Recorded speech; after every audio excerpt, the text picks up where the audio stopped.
guys, I hope your week is going well.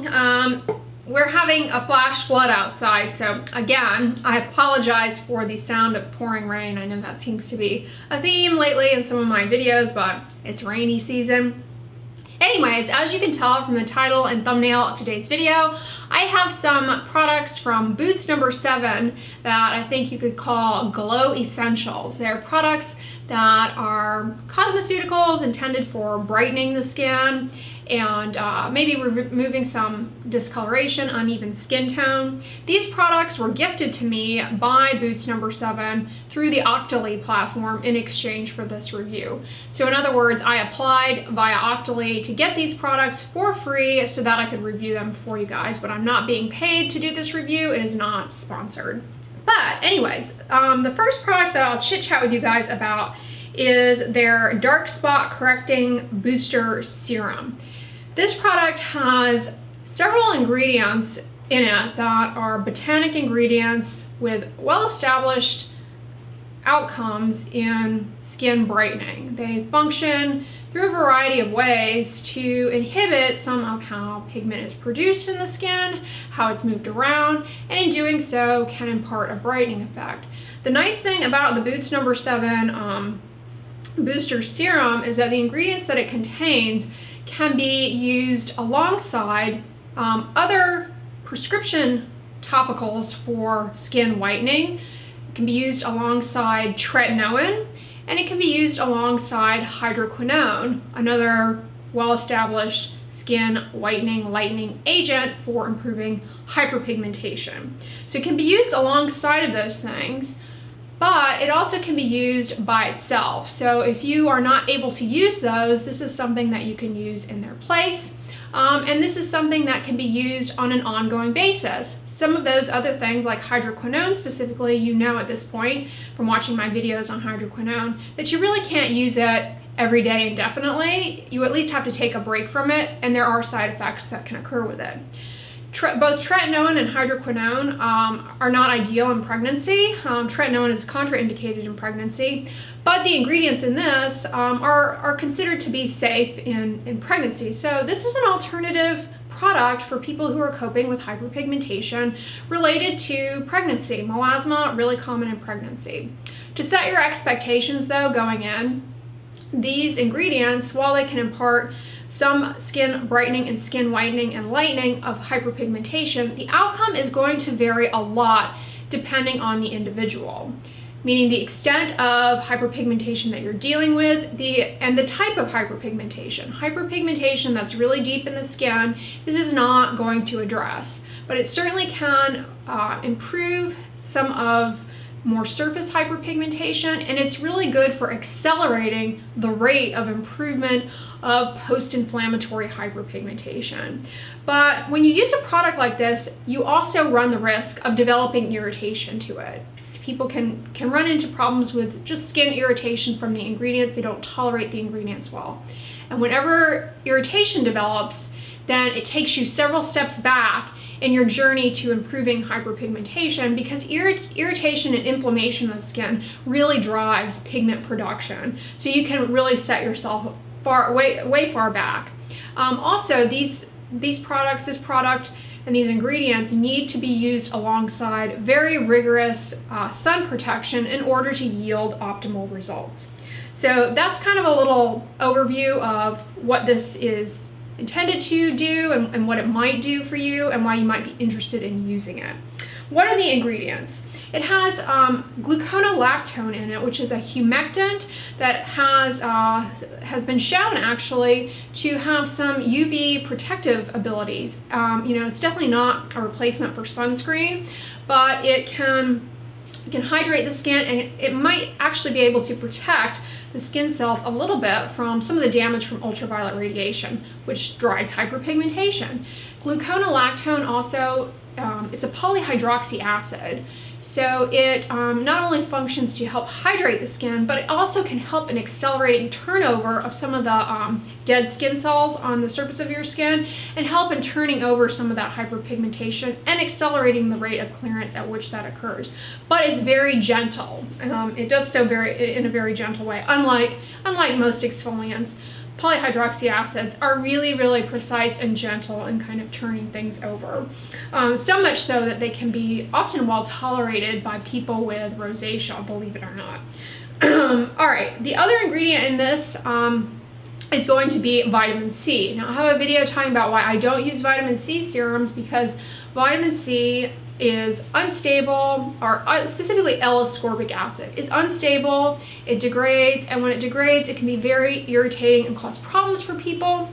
And manufacturers have made certain modifications to formulations to attempt to improve the stability of L-ascorbic acid. L-ascorbic acid can definitely impart skin brightening effects, but if it degrades and becomes irritating, then it's going to set you back. There are newer forms of vitamin C out there that are definitely more stable than L-ascorbic acid and circumvent that issue of stability, but they're just not as well studied as L-ascorbic acid for skin whitening, or really for any skin outcome. So this product uses one such ingredient. It uses 3-O-ethyl ascorbic acid. Very poorly studied, not well established as a skin brightener, but has potential. It has potential. It also has the potential to cause irritation, so just know that little caveat there. But that is in this, and it also has emblica. Emblica is a botanic ingredient derived from gooseberry, and it is known to inhibit tyrosinase, the enzyme that drives pigment production. So it has that in this, and that has been examined in 12-week studies of individuals with hyperpigmentation. And after 12 weeks, an emblica containing product yielded the same outcomes in terms of improving hyperpigmentation as was seen in individuals using a 4% hydroquinone. So it is fairly well studied and well established in terms of yielding skin brightening effects. It also has white mulberry or Morris alba leaf extract. That's an antioxidant that also has been examined in studies of individuals with hyperpigmentation and melasma. A 75% mulberry containing product specifically was examined in people with hyperpigmentation for 8 weeks and showed an improvement in hyperpigmentation. So these are botanic ingredients that frequently in the treatment and pursuit of improvement of hyperpigmentation and or melasma will be added into the treatment regimen, because they target different aspects of the mechanism of hyperpigmentation. So they really give you a more well-rounded treatment approach for yielding the best outcomes. So it has that in it. I actually used this product myself for about 2 weeks just to give it a try for you guys. I personally had no issue with it. The way to use it is after you cleanse your face, just go ahead and dab it onto your face, just to areas of hyperpigmentation. You don't need to put it all over your face or all over your skin. You also could use it on other areas of the body with hyperpigmentation, to be frank. But say you're using it on your face, just use it to the face after you've cleansed your face. While the skin is still damp, just dot this onto the areas of concern and then follow it up with your regular moisturizer. And I tried it out for 2 weeks. You should be able to start to see some improvement in hyperpigmentation actually after 2 weeks. You're not going to see a dramatic change, but these ingredients, they can work pretty quickly as far as yielding just a brightening effect, and so you will see that. I tolerated this well, but to be frank, the baseline level of hyperpigmentation that I'm dealing with is not that I would expect this to change much. So I really didn't expect to see much of a change, but I did tolerate this pretty well, and I definitely think it's worth trying out or considering trying out if you are battling hyperpigmentation, particularly if you're maybe pregnant and or don't have access to tretinoin. I think this has the potential to offer you some good results. It doesn't have anything in it that is particularly irritating. It's a nice moisturizing serum consistency, and I didn't have any issue using it. There's no added fragrance in this, but it is on the expensive side. It's $40. So that's pretty pricey. You know, there's another product that I've reviewed for you guys that I think yields pretty good results and is a little more expensive. You may be wondering how it compares, and that is the PCA Pigment Gel. They have a hydroquinone-free pigment gel that has kojic acid in it, milk thistle, azelaic acid, and lactic acid, all of which are ingredients that, like the ingredients in this, can also help with hyperpigmentation. And if you want me to tell you how that compares to this, I really can't. So I really can't tell you which one's going to be worth it to you and which one's going to yield the best results. That's kind of hard to predict with these botanic brighteners, but both of them do offer the potential. So I'm pointing that out because that one is pretty expensive, but when you look at the price of this, the PCA pigment gel is really not that much more expensive, the hydroquinone-free one. They have one with hydroquinone in it as well that is the same price. So if you're interested in using hydroquinone, that's an option too. But anyways, at the end of the day, I thought this was great. You know, it's definitely worth a try, but don't expect it to completely reverse your hyperpigmentation. And depending on where you're starting at, you might not see any effect and you may be sorely disappointed. And for $39.99, you may be really upset that you plunked down that kind of money for it and didn't see any results. So I'm just gonna warn you in advance that you may get nowhere with it. But for some of you out there, you may definitely see some market improvement. I just can't predict who that's gonna be. All right, now the second product that was sent to me for review is the No. 7 Defense Glow Activating Serum. Now this product is intended for not only improving the appearance of hyperpigmentation, but also for maybe softening some rough skin patches. And also if you have what you describe as skin textural issues that you're seeking to improve, this might be helpful. If you've got oily skin, this is something you might want to consider as well, and I'll get into that in a little bit. This product has vitamin C in it, again, like the dark spot correcting booster serum. This one, instead of 3-O-ethyl though, it has sodium ascorbyl phosphate, which is a water-soluble, stable form of vitamin C. And, you know, again, less well studied in comparison to L-ascorbic acid, but certainly could potentially be helpful. Hard to say for sure, but could potentially be helpful for improving hyperpigmentation and melasma. I say potentially just because these aren't ingredients that are very well studied, and some people will see no results with them. So I'm trying to give you the most objective information I can. This also has white mulberry extract in it as well, just like the dark spot boosting corrector did.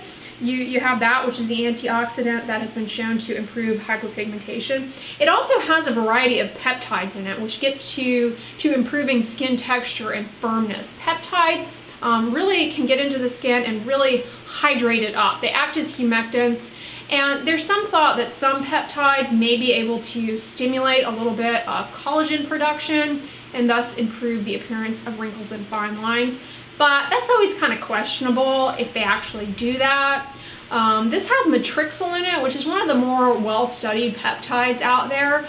So, you know, I definitely think you will see some improvement in skin firming with using this. Skin texture with use of this. It also has salicylic acid in it. Salicylic acid will help in turning over dead skin cells and brightening up skin. It will help to offer a little bit of acne control, a little bit of control of oil and shininess.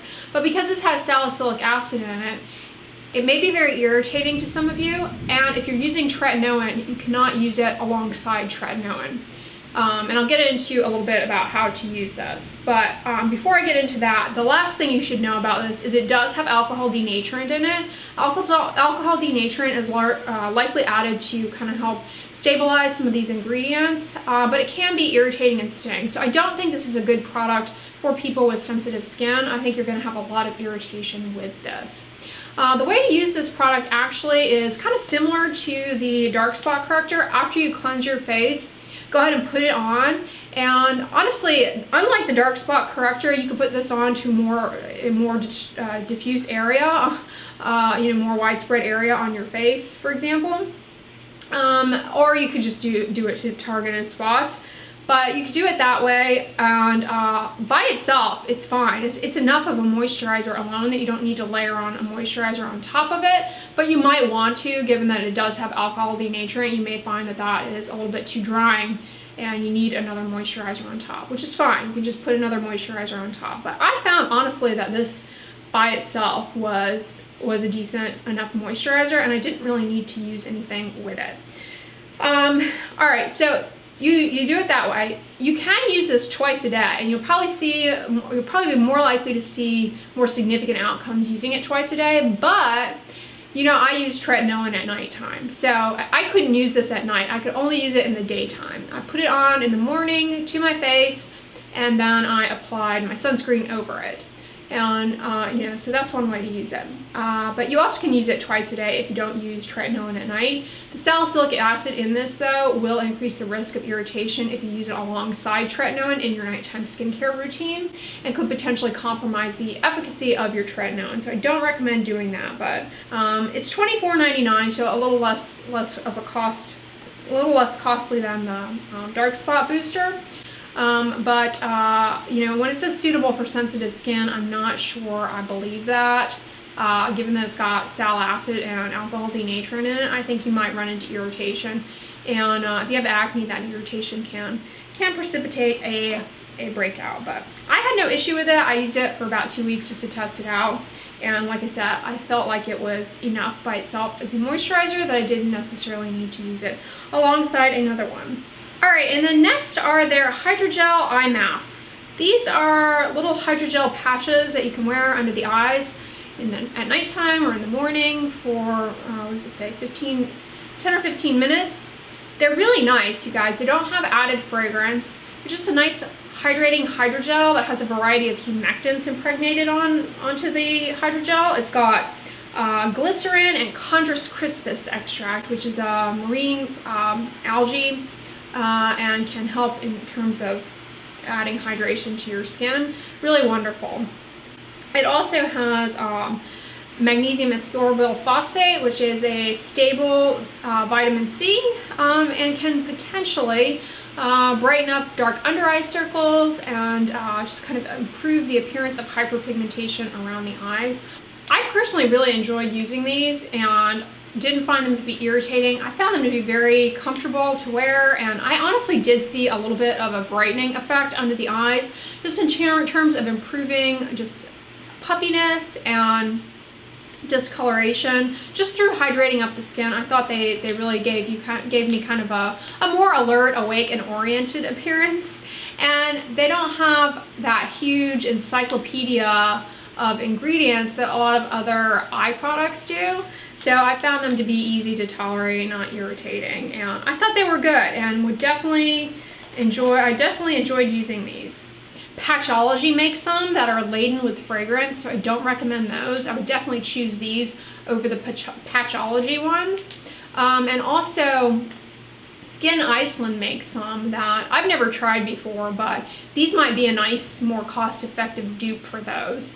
So definitely give these a try if you are all interested in hydrogel under eye patches. The other hydrogel type under eye patch that I've used and loved is the Color Science one, and these yield very similar results. So I definitely recommend giving them a try. They're fairly inexpensive. I wouldn't say they're cheap, but as far as these types of things go, you know, they're not too bad.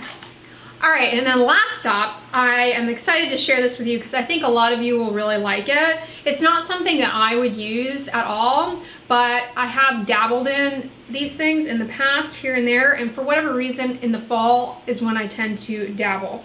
And that is a nice lipstick.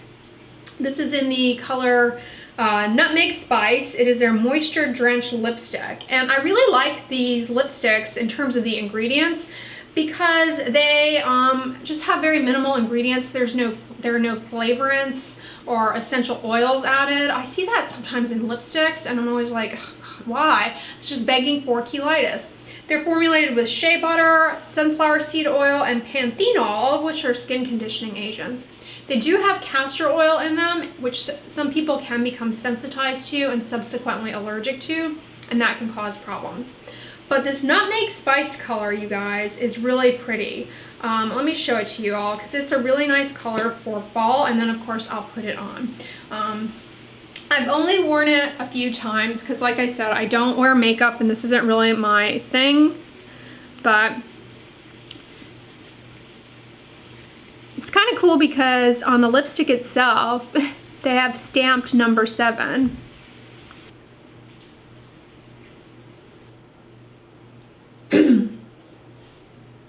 But But yeah, it's pretty easy to apply for a makeup dummy like myself who doesn't do the lip lining and all that. And it actually stays on the lips pretty well. It doesn't stay so well that it holds up through all of my beverage drinking, through straws and coffee cups, but it does stay on the lips pretty well. And as it's wearing off, it doesn't do weird things. It doesn't do weird things like making those slimy strings or kind of pooling in the corners of your mouth and just looking weird. It's not the kind of thing that you have to panic about the appearance of as it wears off, in other words. You know, one of the reasons I don't wear lipstick is I can't be bothered with the reapplication of it because I'm always drinking things, and this is one that if I put it on, at least I'm good for its duration of lasting on my lips, and I don't have to panic like, oh my god, do my lips now look weird because I've had, you know, it's worn off and it's doing something weird. So I hope that makes sense to you guys, but yeah, I actually really like it, and I love the color, Nutmeg Spice. It's perfect for fall, and I think, you know, if you were hosting a get-together, this would be really a nice color to choose. And as I said, it stays on the lips really nice. It's very moisturizing. It's not drying. And I think they did a very nice job with the formulation, but I do have very, very limited experience with wearing lipsticks, so take that with a grain of salt. But I rather enjoy it, and it's not super expensive. They also have a variety of other shades, but this one is definitely really a nice color for fall.